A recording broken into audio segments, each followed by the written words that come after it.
yang ada di i'tikad di hati kita. Itu yang kena pikiran yang besar. Hukumnya adalah kafir.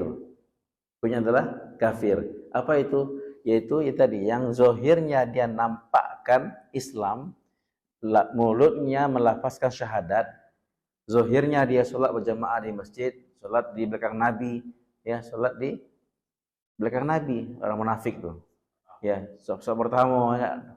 Zohirnya dia nampak Islam semua, tetapi hatinya menyimpan kekafiran.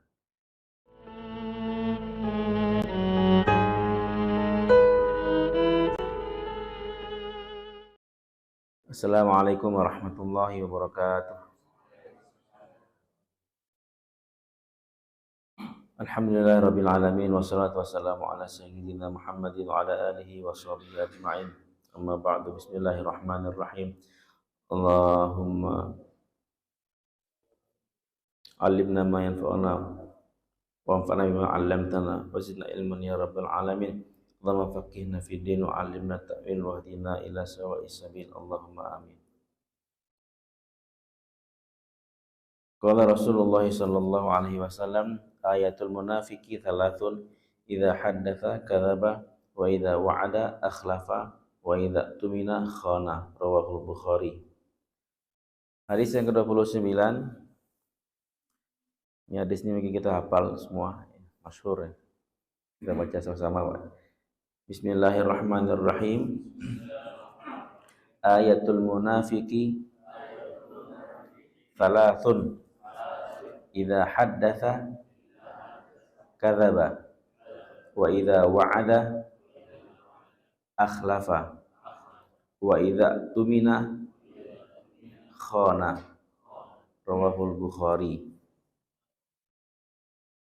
Ayatul munafiq, tanda-tanda orang munafik. Thalathun, ada 3.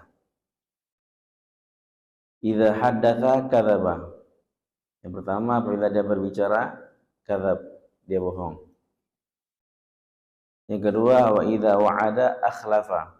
Apabila dia berjanji, dia ingkar. Wa idza tumina khana. Dan ketiga, apabila dia diberi amanah, dia khianat. Hadis riwayat Bukhari.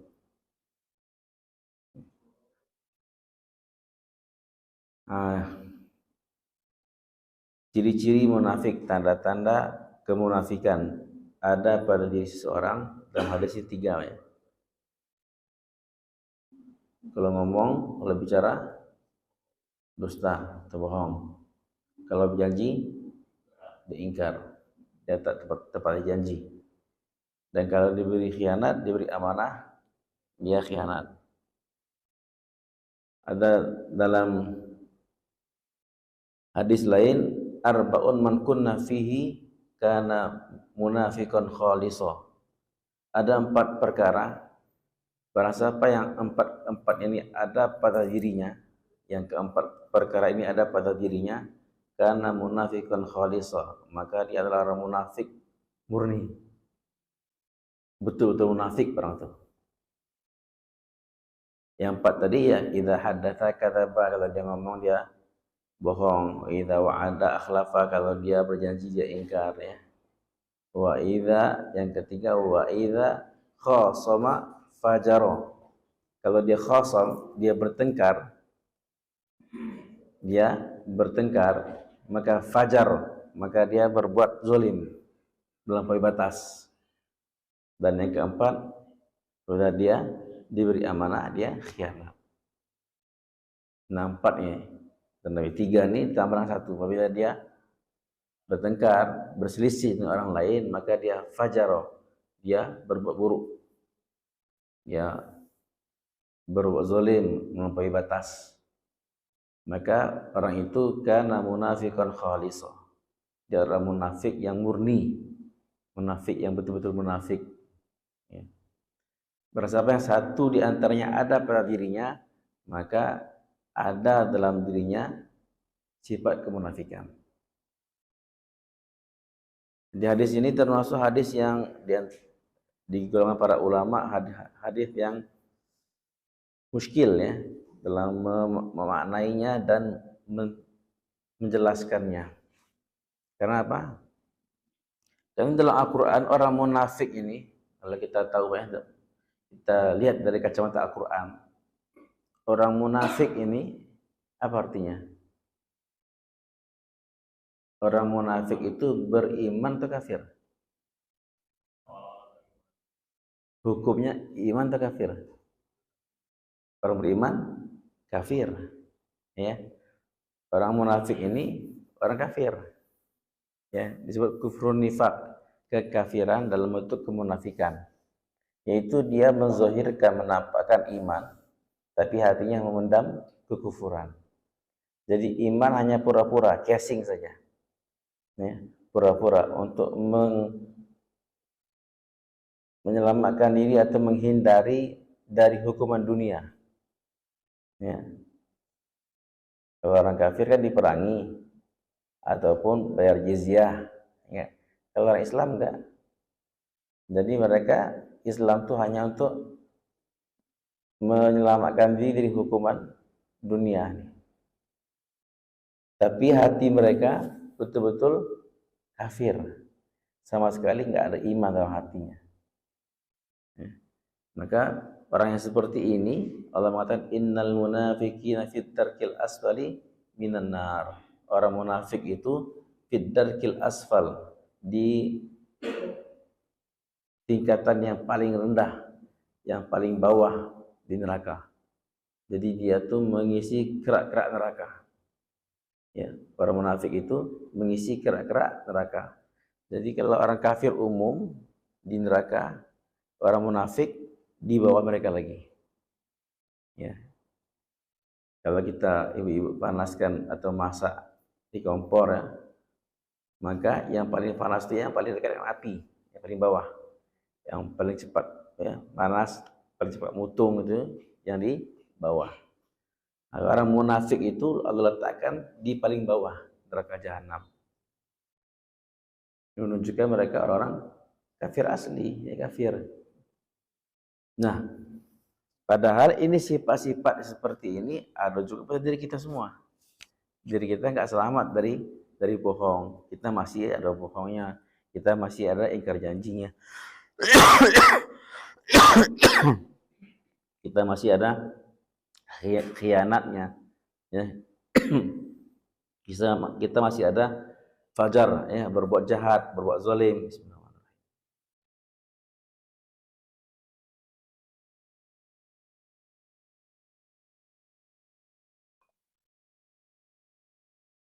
Jadi bagaimana nih? Maka sebagian ulama menafsirkan hadis ini seperti Imam Ibnu Hajar Al-Asqalani dan yang lainnya. Mereka mengatakan munafik ini nifak, ya. Munafik itu orangnya. Kalau amalannya disebut nifak. Amalannya disebut nifak. Maka ada hadis Nabi kan Allahumma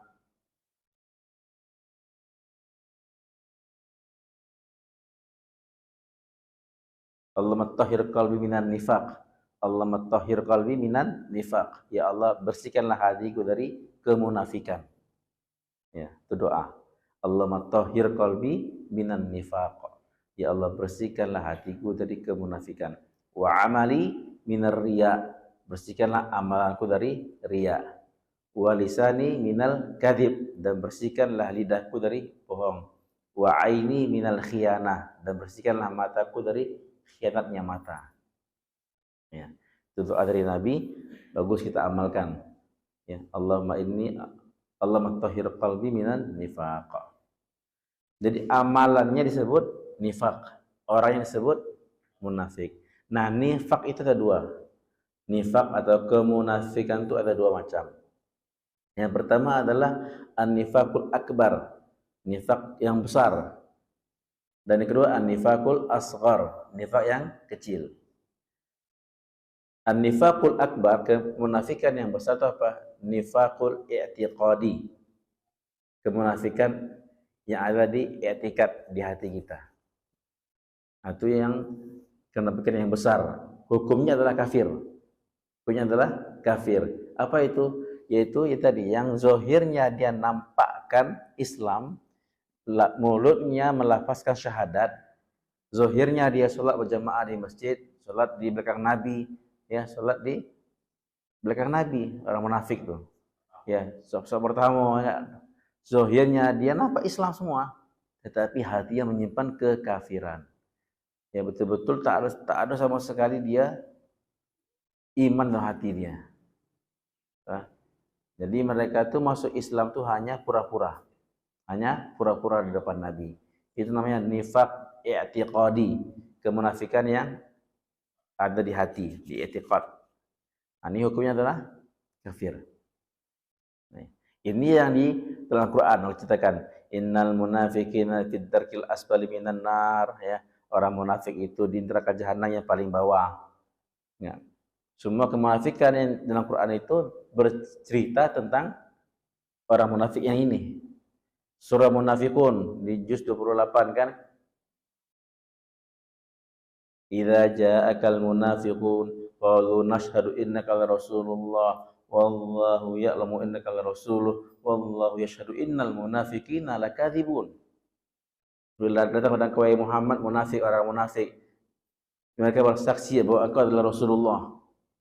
Sesungguhnya Allah Maha tahu bahwa engkau adalah Rasulnya. Wallahu yashhadu innal munafiqina lakadzibun, dan Allah bersaksi sesungguhnya orang munafik itu bohong. Jadi Allah mengatakan, Allah bersaksi mereka itu bohong. Di mulut aja mereka ngaku Muhammadur Rasulullah, hati mereka mengingkari itu. Nah, jadi Allah langsung tepis keimanan mereka itu. Nah, jadi munafik dalam Quran itu bercerita tentang an-nifaqul akbar atau nifaqul i'tiqadi, ya, kemunafikan yang berupa i'tiqad yang besar ini, yang hukumnya adalah kafir. Dan yang kedua adalah an-nifaqul asghar, kemunafikan kecil. Itu adalah an-nifaqul amali, kemunafikan dalam bentuk amalan, Nah, ini hukumnya tidak keluar dari Islam, tetap Islam. Ini hukumnya apa? Tetap Islam. Cuma amalan dia menyerupai amal orang munafik. Amalan dia menyerupai amal orang munafik. Ditakutkan kalau dia terus dalam amal tadi, ya, maka ditakutkan iman dia keluar.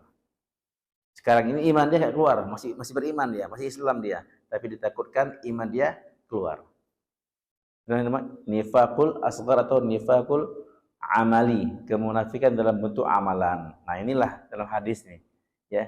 Jadi banyak hadis yang bercerita tentang munafik itu nifaqul amali, kemunafikan dalam bentuk amal. Apa hukumnya? Hukumnya tidak murtad. Jangan sampai kita samakan, Pak, ya. Oh, kami belajar hadis di Masjid Taqwa tadi malam. Orang munafik itu cirinya 3, kalau ngomong bohong. Nah, kau ini bohong, kau ini munafik. Di Quran munafik itu menjadi kerak neraka. Ah, kau ini kerak neraka kau ini. Nah, jadi Bapak campur baurkan antara pemahaman, ya. Enggak, jangan seperti itu, ya. Betul lah munafik di kerak neraka, tapi itu munafik i'tiqadi. Sedangkan yang dalam hadis munafik amali.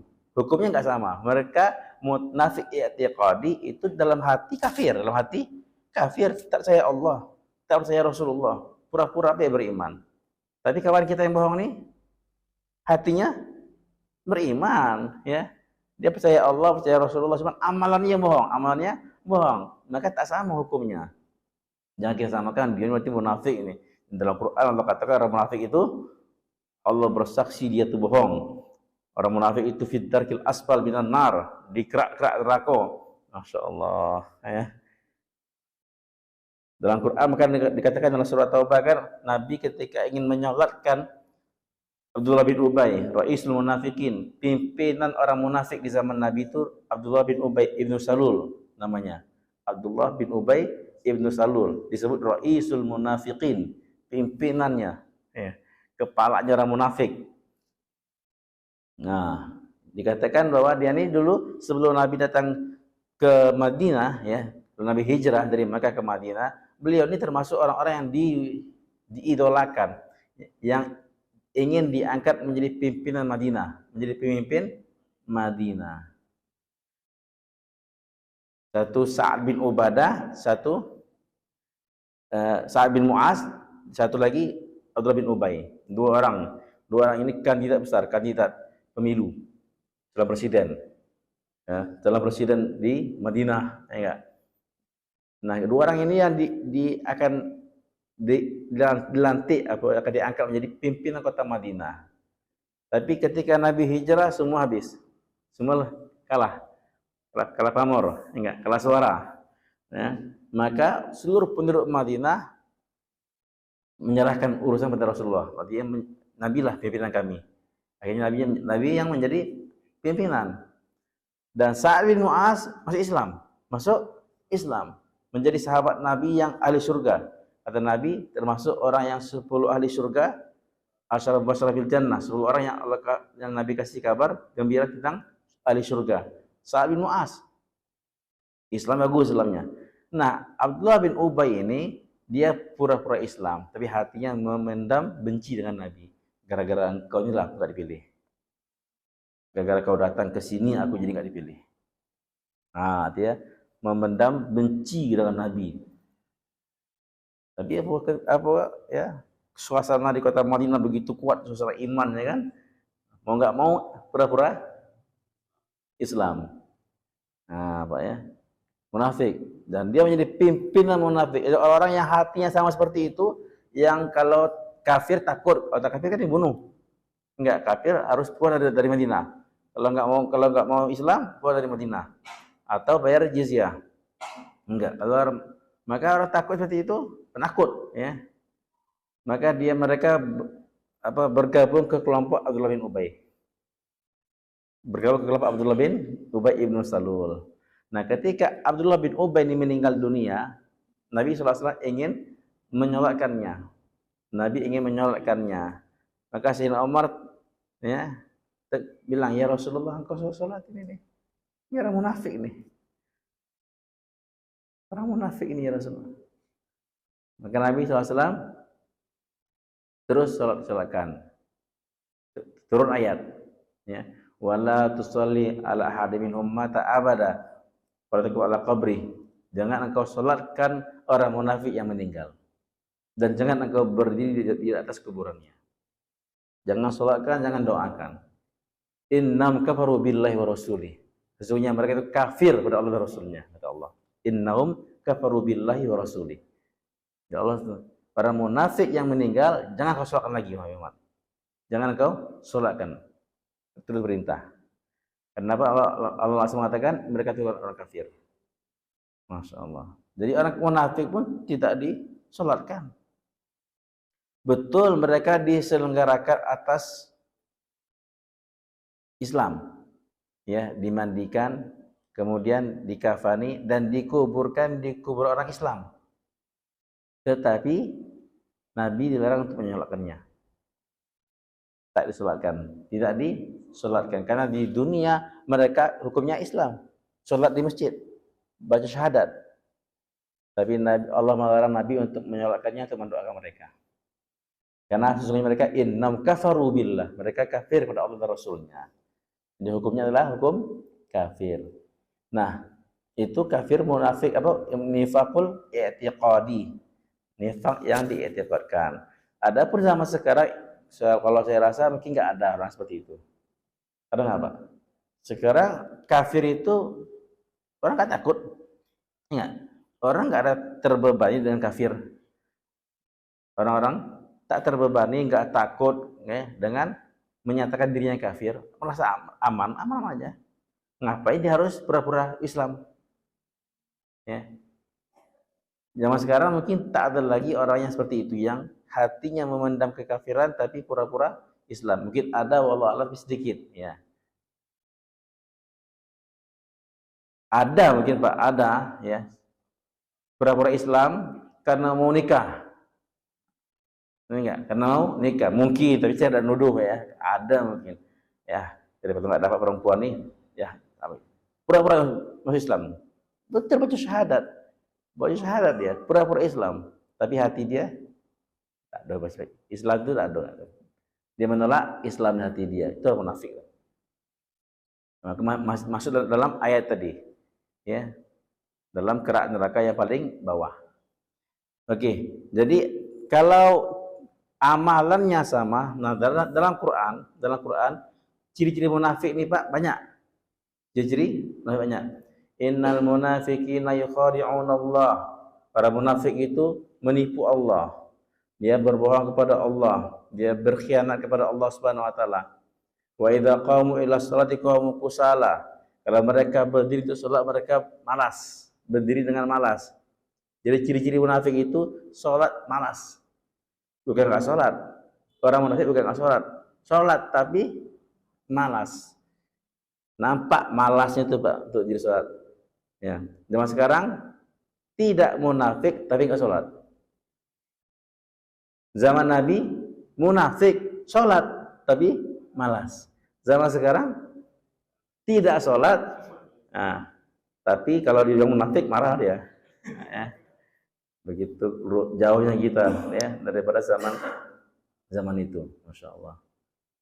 Orang munafik di zaman Nabi masih salat, dan bukan salat sendirian, berjamaah.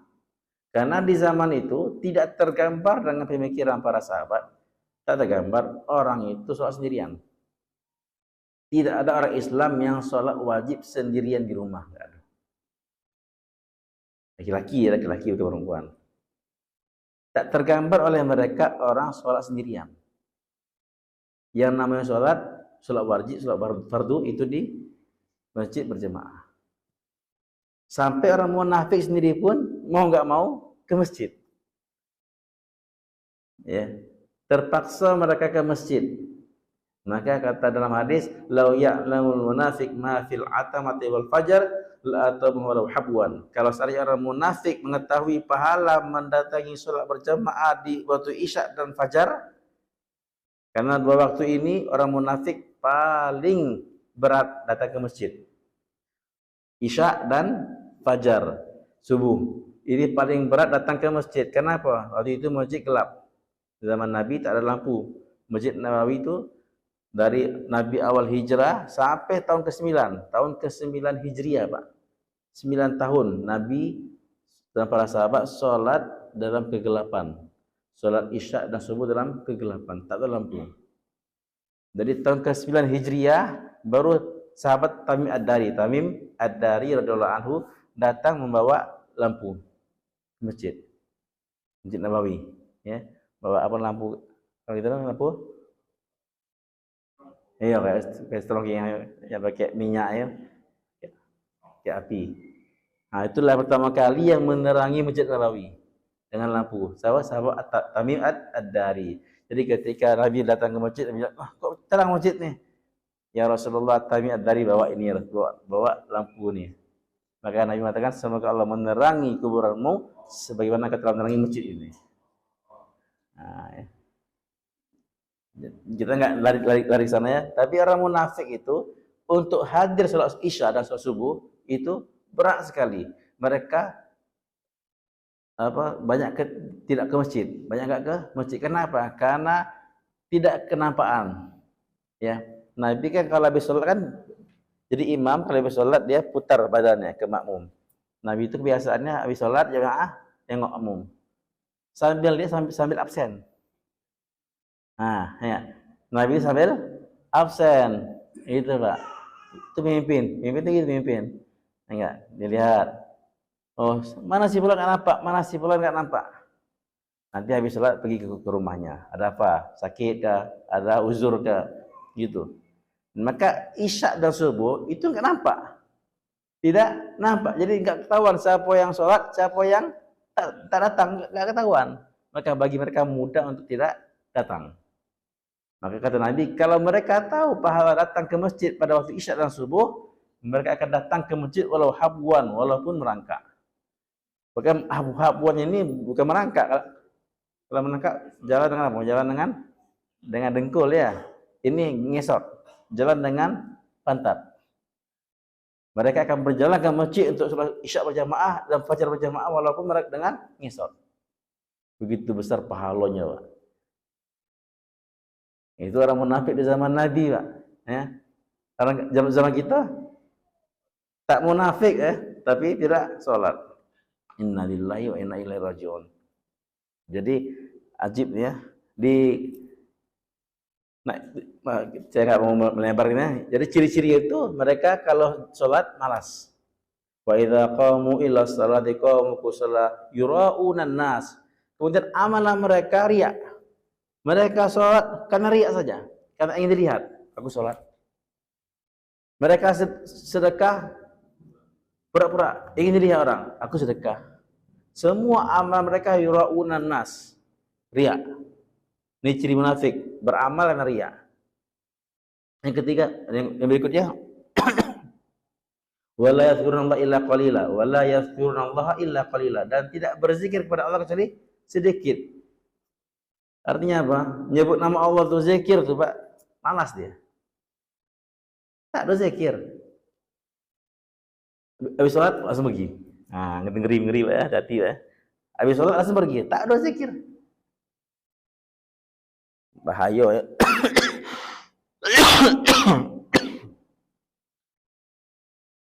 Kita nih hati-hati ya. Jangan dikit-dikit bid'ah, dikit-dikit bid'ah. Tasbih bid'ah. Karena enggak ada tasbih, akhirnya enggak zikir. Akhirnya enggak zikir. Karena apa? Takut bid'ah, takut bid'ah. Bid'ah. Akhirnya enggak zikir. Astagfirullahaladzim. Biarlah pegang bid'ah, yang penting berzikir. Daripada enggak pegang bid'ah tapi tak zikir. Innalillahi wa inna ilaihi raji'un. Tertipu. Ya. Wala yadhkurunallaha illa qalila. Tidak mau berzikir kecuali sedikit. Jadi kinayah ya, biar kiasa artinya tidak berzikir oleh Allah. Zaman sekarang ini kita nih Pak, bukan kita lah, saya lah ya, mungkin Bapak enggak. Lebih banyak pegang HP itu pegang tasbih lagi. Ya, pegang HP ini tidak ada bosan-bosannya. Ya. Pegang tasbih jarang ya, pagi sampai malam mau tidur lagi. Kalau dihitung berapa kali pegang tasbih dan berapa kali pegang HP, ini paling banyak. Nah, itu saya bukan Bapak bukan. Ya. Jadi tidak berzikir sedikit itu ciri munafik dalam Quran. Satu, mereka menipu Allah, membohongi Allah. Yang kedua, mereka malas kalau sholat. Yang kemudian mereka riya, buat amalan dengan riya dan tidak berzikir kepada Allah kecuali sedikit. Itu ciri munafik dalam Quran. Nah kita nih jangan orang lain dari sendiri. Saya ada nggak sifat ini? Ada. Kalau ada, rubah. Takut-takutnya kalau kita terusan dalam sifat ini, sifat yang buruk ini, Allah cabut iman dari diri kita. Nah, kemudian ciri-ciri munafik dalam hadis, kalau dia bicara kadzab. Jadi idza haddatsa kadzaba, bukan kadzaba tapi kadzaba. Kalau dia berbicara dia kadzaba. Bohong. Allahu Akbar. Idza wa'ada akhlafa. Apabila dia berjanji dia ingkar. Idza tumina khana, apabila dia diberi amanah dia khianat. Itu ciri munafik dalam hadis 3. Kemudian tambah hadis yang lain, idza khasama fajara, apabila dia berkelahi, bertengkar, maka dia melampaui batas, dia menzalimi orang. Ya. Dia berbuat jahat pada orang itu. Kita bersih diri kita, jadi kita belajar hadis ini bukan nengok orang lain. Bukan nengok si A dan si B, tapi nengok nih. Saya ini. Ya, saya ada sifat ini. Ada istighfar sama Allah, taubat sama Allah, minta sama Allah, ya Allah buang daripada hati saya kemunafikan ya. Allah matahhir qalbi minan nifaq, bersihkan hatiku dari kemunafikan ya Allah. Ya. Bersihkan lisanku dari kebohongan. Bersihkan mataku dari khianat. Bersihkan ya Allah amalku dari riya. Ini semua adalah ciri-ciri munafik. Dan Nabi SAW mengatakan, iyyakum wal kadhib, fa innal kadhiba yahdi ilal fujur, wal fujur yahdi ilan nar. Jauhilah oleh kamu berbohong, karena berbohong itu menghantarkan kepada perbuatan buruk, dan perbuatan buruk menghantarkan ke neraka. Ya, dengan bohong kamu akan berbuat buruk, dengan perbuatan buruk kamu akan masuk ke neraka. Alaikum bisidqi. Fa inna sirqa yahdi ilal bir wa innal birra yahdi ilal jannah. Hendaklah kalian berkata jujur, benar, karena kebenaran akan menghantarkan kepada kebaikan dan kebaikan akan menghantarkan kepada surga. Dan tinggalkanlah, jauhkanlah oleh kalian berbohong, karena berbohong menghantarkan kepada kejahatan, dan kejahatan akan menghantar kepada neraka. Ya, setiap pagi dalam hadis, setiap subuh malaikat berpesan, bukan, setiap subuh seluruh anggota tubuh kita nih berpesan kepada lidah. Wahai lidah, luruslah kamu, benarlah kamu wahai lidah. Ini istaqamta istaqamna. Kalau engkau lurus, kami ikut lurus. Tapi kalau kau bengkok wahai lidah, kami ikut bengkok juga. Ya, gara-gara ini lidah nih. Kalau kamu berkata benar, kami pun ikut benar juga. Tapi kalau kau mulai bohong, dusta, kami pun ikut juga bengkok juga.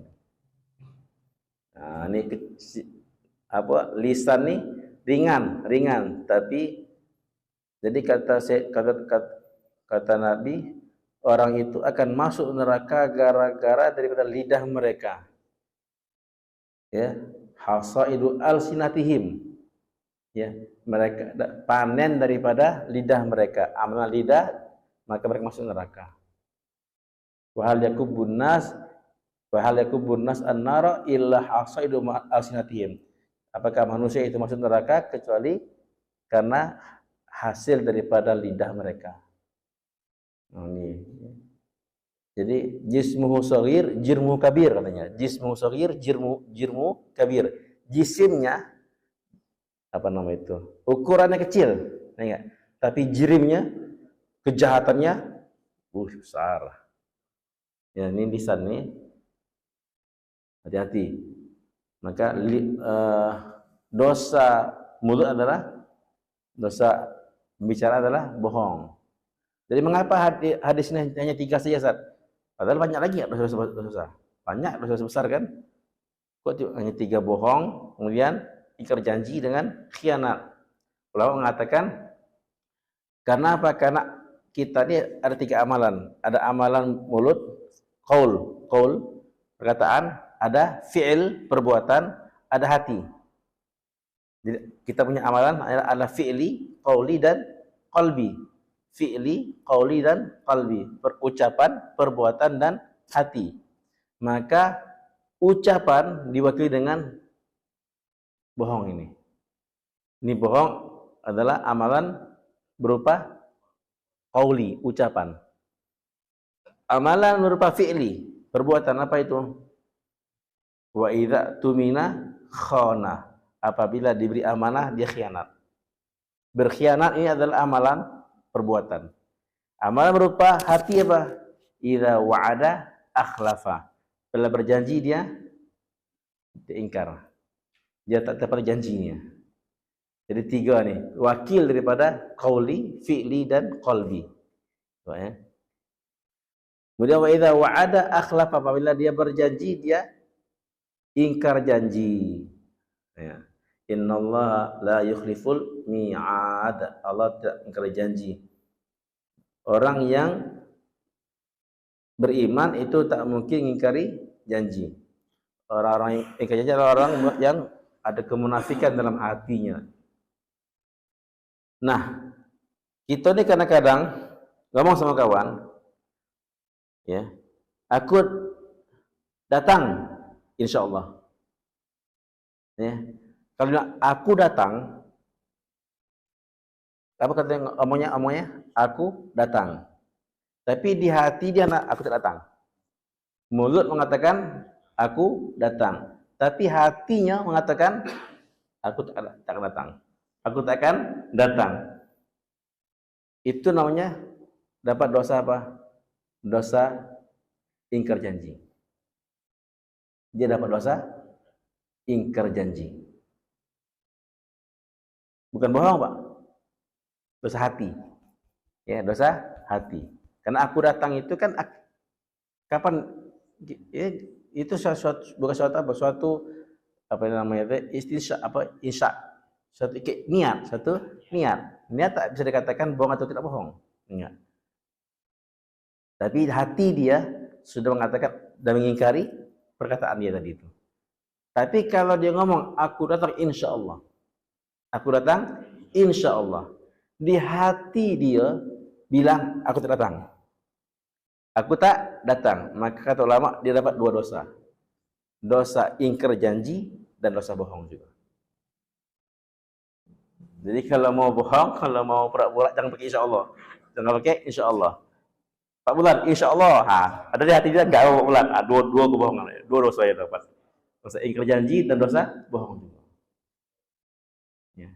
Wah, insya Allah, tapi hati bilang enggak, hanya dapat ingkar janji, tak dapat dosa bohong. Tapi bilang insya Allah, padahal hatinya enggak mau buat, maka dapat 2 dosa.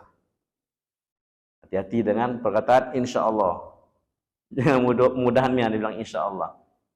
Insya Allah saya akan buat, ya. 99% saya akan buat.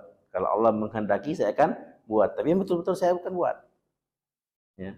Jadi katanya jangan seperti sebenarnya nggak boleh gini ya. Ada 2 insya Allah dalam Quran. Ada 2 insya Allah dalam Al-Quran. Insya Allah Nabi Musa, ya, dengan insya Allah Nabi Ismail. Ya. Insya Allah Nabi Musa dengan insya Allah Nabi Ismail. Apa bedanya nih insya Allah nih? Jadi Nabi Musa berjalan Nabi Khidir. Jalan Nabi Khidir. Nabi Khidir ini kan gurunya. Hal attabi'uka ala an tu'allim mimma ulimta rusyda. Boleh aku ikut dengan engkau wahai Khidir untuk belajar ilmu. Baik, ikutlah ya. Nabi Musa Nabi Khidir.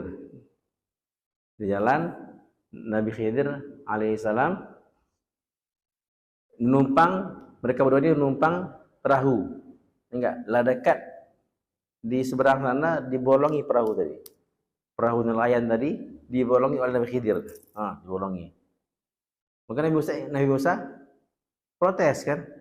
Mengapa engkau bolongi Nabi Khidir?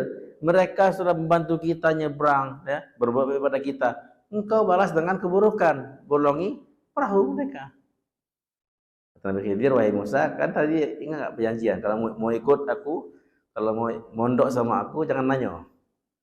Jangan tanya. Fala tas'alni an syai'in. Jangan tanya aku apa yang aku buat. Oh iya, kata Musa. Aku lupa. Insya Allah aku tak buat lagi. Insya Allah aku tak buat lagi. Itu kata dia. Insya Allah aku tak akan tanya lagi. Jalan Nabi Khidir alaihissalam tengok anak main. Satu orang anak dipanggilnya sini. Dibunuhnya anak tadi, anak kecil. Dipelintir kepala yang mati. Membunuh anak kecil. Maka Musa seorang nabi, ya. Wahai Khidir, engkau bunuh jiwa yang tak punya salah. Seorang jiwa yang tak ada kesalahan, masih kecil, masih bersih, zakiyah, masih suci. Wahai Musa, apa janji tadi?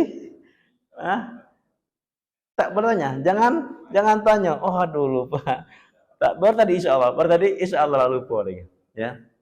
Jadi insya Allah Nabi Musa katanya. Nah kita ini banyak itu ya. Insya Allah Nabi Musa. Apa insya Allah Nabi Ismail? Nabi Ismail itu adalah ketika Nabi Ibrahim alaihissalam bawa dia wahai Ismail, inni ara fil manami anni adzahuka fandur madza tara. Saya bermimpi, wahyu Allah nih. Aku menyembelih engkau. Apa pendapat engkau? Ya abatif al ma'tu'mar satajiduni insyaallahu minas sabirin. Wahai ayahku, buatlah apa yang akan diperintahkan pada engkau. Engkau akan mendapat aku insyaallah sabar. Insyaallah saya siap. Maka insyaallah habis itu tak ada lagi berubah. Siap disembelih. Ketika Nabi Ibrahim bawa pisau dengan menyembelih, tak ada melawan ya, memang siap. Jadi insya Allahnya konsekuen, insya Allahnya itu tetap sesuai. Nah, ada 2 insya Allah ya. Nah kita ini bagaimana kita nih, yang mana? Ya. Tapi Nabi Musa itu bukan sengaja melanggar, tapi dia lupa.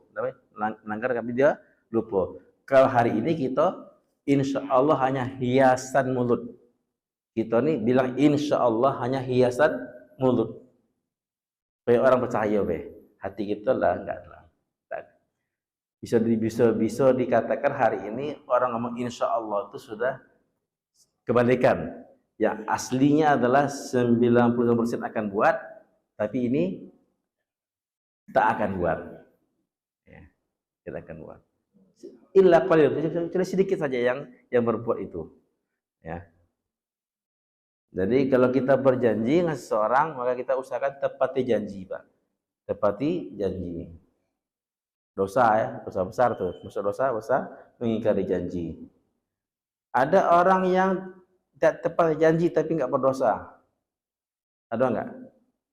Dia berjanji tapi tak dia tepati, tapi dia nggak berdosa. Apa, Pak? Dia berjanji tapi tak dia tepati, tapi dia nggak berdosa. Siapa? Ya, janji Musa yang lupa.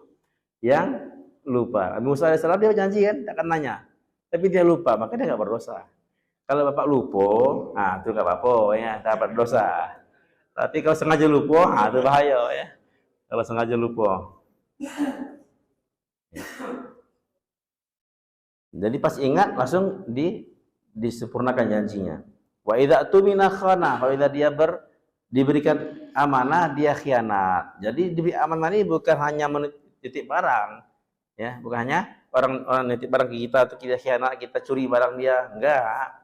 Ya, bukan itu contohnya. Tapi khianat ini atau diberi amanah ini dalam semua hal. Orang kasih kita tugas, Bapak azan ya, ditunjuk di kampung ini si fulan sebagai muazin di masjid, sebagai muazin di masjid, maka diberi amanah dia, diberi amanah sebagai muazin di masjid, maka jalankan tugas dengan amanah. Jangan khianat, jangan khianat. Kalau dia nggak jalankan tugas, berarti dia khianat. Nah, maka kalau di pondok itu sudah saya sampaikan kepada anak-anak santri, kalau diputuskan dalam musyawarah, kalau ditunjuk dalam satu tugas, ini amanah, terima ini sebagai amanah. Kalau kalian nggak jalankan, kalian khianat. Nah, ini zaman sekarang ini berat dapat orang seperti ini, Pak. Dapat orang yang jaga amanah nih.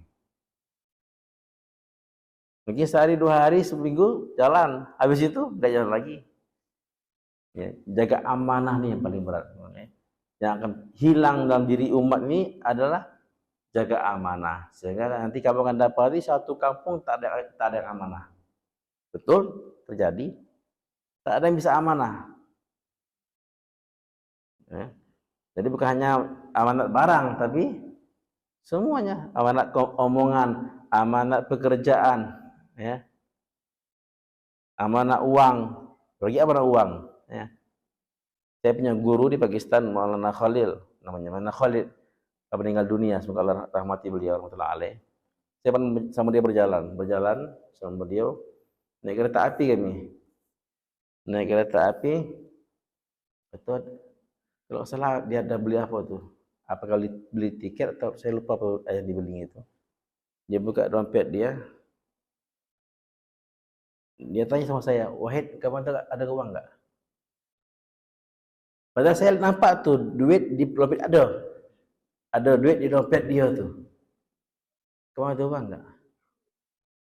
Ya, saya tanya mana itu ada duit tuh. Ini murid kurang ajar ya. Itu ada duit di dompet tuh. Maka dia bilang, Allah, ini saya terkesan nih. Ini duit ini amanah orang. Saya tidak mau menukarnya dengan duit lain. Walaupun dalam fikih, kalau duit itu amanahnya adalah nilai, bukan bentuknya, tapi nilainya. Orang nitip amanah 100.000, maka bapak boleh tukar uang itu. Nanti pas dia minta kasih 100.000 yang lain, 100.000 yang penting nilainya nggak bertukar, ya nggak? Dalam fikih itu boleh, tapi begitu amanahnya dia sampai ke bentuknya dia mau tukar. Dia nggak mau tukar ini duit ini orang lain yang nitip saya, katanya. Kalau saya tukar, bertukarlah zatnya. Allah subhanahu. Untuk ini dia nggak mau khianat, apalagi yang lain. Tuh masih ada orang seperti itu, Pak. Dia meninggal ya. Kalau guru-guru di Pakistan tuh memang payah dicerna dengan pikiran sifat mereka ya. Ajib, orang yang memegang adab akhlak yang begitu tinggi. Ya Rabbi, subhanallah ya. Biarlah saya ngutang dulu sama orang lain daripada saya pakai uang amanah ini. Seperti itu ya. Jadi Apabila dia diberi amanah, dia amanah, tapi tidak khianat. Kalau dia khianat berarti ciri-ciri kemunafikan dalam hati. Semoga Allah selamatkan kita daripada sifat munafik. Caranya tadi ya, kita lawan. Sholat rajin, jangan malas. Kan? Kemudian kita beramal, jangan riak.